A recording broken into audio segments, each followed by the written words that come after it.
Mina nginguntombi Zabo Sibanda uNamgcini. Lapha engikhona i-village yami kuseDamashuku primary. Ngihlala eDamashuku. So lapha siphakathi kwendlala ebuhlungu, asilalutho, asilakhona iplani esingaba layo. Okwamanzi vele sesithwele nzima.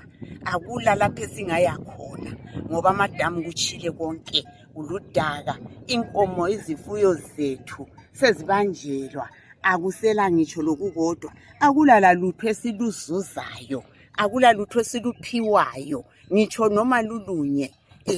Lokhu kwaqala wona lumnyaka kunzima, asikaze sikubone lokho, kunzima kakhulu.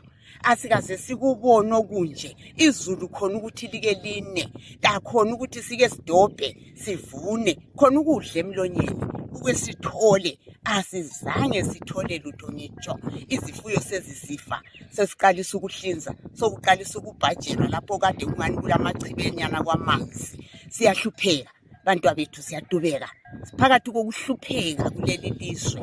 Angazi sihlupheka kangaka ukuthi kade sadubeka kangaka kutheni. Lo nkulunkulu kasasikhangele, unkulunkulu la kasasiboni ukuthi kade pho senzenjani. Bantwabethu siphakathi kokuhlupheka. Okwemali asikhulumi ngakho lokho ngoba vele kasisela sesizitshela ukuthi hayi vele sesiza kufa.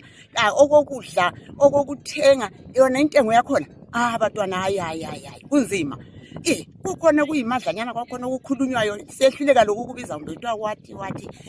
Asikwazi lokuthi imali bani yona leyo, asikaze siyibone, phonguzwa kumenyezwa nje, asikaze sike siyibambe ezandleni zethu. Siyesaba lokhu, siyesaba thina sachiwa, thina singabafelokazi, sachiwa ngamadoda ethu. Basichiye enkangala enzima eyokuthi-ke siyazibuza ukuthi kusho ukuthi kwakumele bafe sibe sesisala sihawula kalolu hlobo.